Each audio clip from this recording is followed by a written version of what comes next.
Hello kids! Today the moral story is about the lion and the mouse. A lion was sleeping in a jungle. A mouse started playing on it.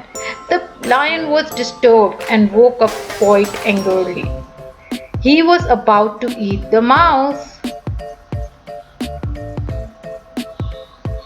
The mouse requested the lion to leave him free and assured that he would help him when it needed. The lion laughed at it and let him off.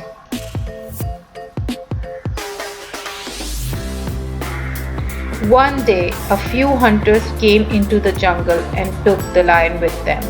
They tied him against the tree.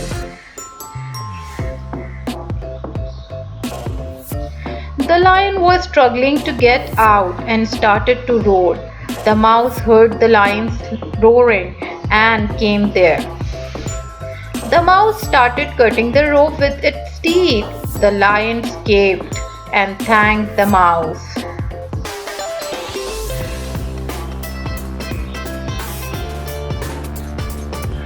The moral of the story is a small act of kindness can go a long way.